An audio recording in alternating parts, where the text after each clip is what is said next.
So if you're a coach or you're a consultant, one of the issues that you're going to run into inevitably is that you only have so much time that you can exchange one-on-one and working directly with a client. And that's the way that you're going to be able to add the absolute most value to a prospective client's life, is to like actually be giving them your time and your energy. But if you're trying to scale a business, it's going to be very hard to grow past, I'd say, low six figures, like $300,000, $400,000 a year, if that is your primary business model, because there's just so many hours in the day that you could dedicate towards one-on-one coaching.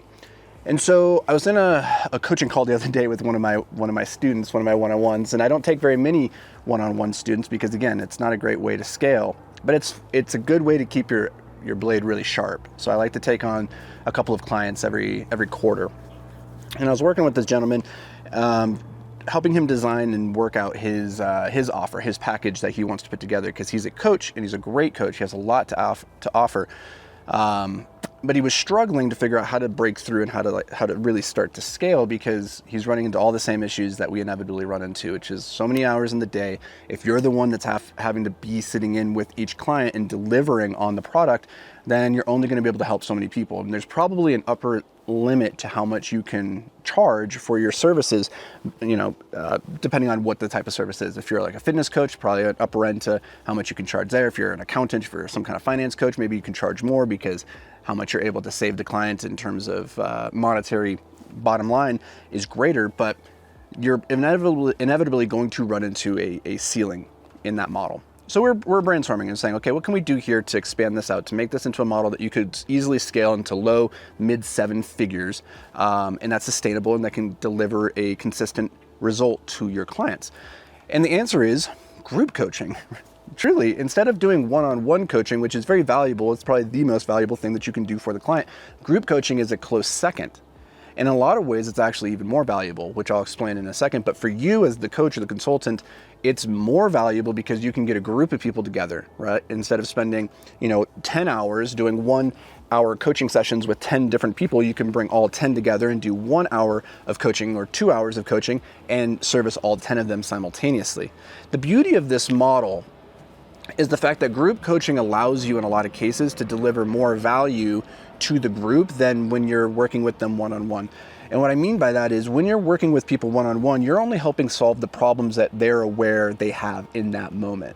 Whereas when you're doing group coaching, the way that I like to format it, at least, is, hey, okay, here's what we're going to cover broadly today. This is the scope, maybe, one of the 3 legs of every business. Maybe today we want to talk about operations or marketing or finance, right?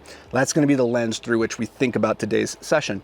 But what are the specific questions or issues that you're facing within your business right now as it pertains to marketing, getting more customers, or converting those customers or those leads into customers, right? Or what is the issues that you're having right now around finance? So we'll collate all those questions from all the people in the group. And the thing is, as people are asking those questions or they're bringing up the issues that they're facing in that moment, a lot of times you, as the other student in the group, you're like, oh yeah, I have that problem too. I just wasn't thinking about it. Or it might be a problem that you run into soon, but you're not quite there yet. And so going through that coaching process in a group can be very valuable to touch all the different things rather than putting out fires immediately as they come up. This gives people a little bit more fuller view. Now, the issue that my student was running into was, okay, well, I put together this 12-week coaching program. Should I structure this so that I only bring in people once a quarter, or like into cohorts, right? I only let 12 people in at a time. We run through the 12 weeks and then I do another launch for the next cohort. He's like, that's really exhausting. It's really exhausting to do the launch then fulfill model, launch then fulfill. And it's easier if you just have an ongoing rolling enrollment, right? And it's nice that way too, because you, as people are interested, you don't have to put them off for a couple of months and then potentially lose that sale. So there's a lot of benefits to doing the rolling engagement or rolling enrollment. And the question then is, how do you coach everybody if they're coming in at different points on the timeline, right? If it's a 12-week program and you're letting people in on a rolling basis, well, then in week 1, when you're doing your coaching call and you're talking about this thing, and then somebody comes in week 3, they've missed everything that came before. So how do you deal with that? And the answer is simple. The coaching calls is not where you're actually teaching the material. The coaching calls are where you're helping the students apply the materials to their unique context. Big difference. So instead of sitting in on those coaching calls and saying, this week I'm going to teach you everything that you need to know about finance and running a P&L or your balance statement, right? The goal is that your students will have already consumed the modules, the content before that, right? And they come to the coaching call with questions or ways of applying it, or questions that they have about how to apply that to their particular situation.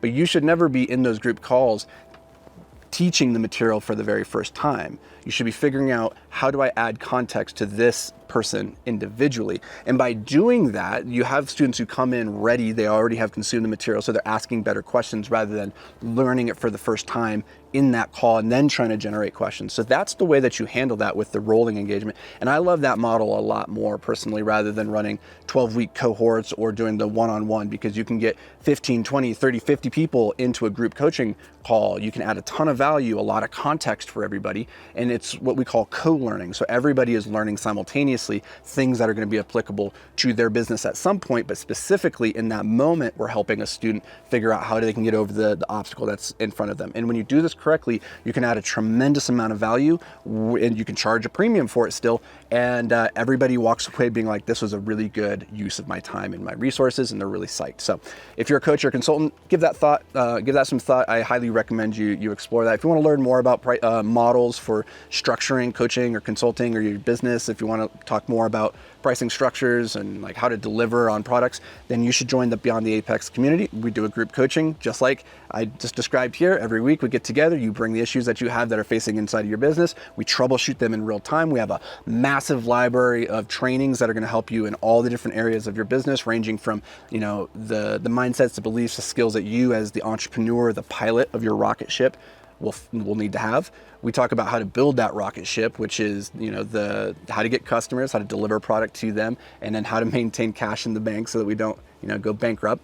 And then finally, how to take that ship, take ourselves as the pilot of that ship, and how to get to our ultimate destination, wherever that might be. So if that's interesting to you, go to beyondtheapex.com. You can apply there. If you're a good fit, we'll reach out and we'll have a conversation, do a strategy call. Make sure that we can actually help you, because we only want to take students that we are guaranteed, that we 100% believe we have the ability to help. So if that's you, go check it out, and we hopefully see you there. Otherwise, keep tuning into these episodes. They're completely free, and all you have to do, I lied, they're not completely free. There is an ask. All you have to do is go leave a review and share this with somebody that you think would get some value out of it. Is that too much to ask? No, of course not. So we'll see you in the next episode. I appreciate you guys. We'll catch you then.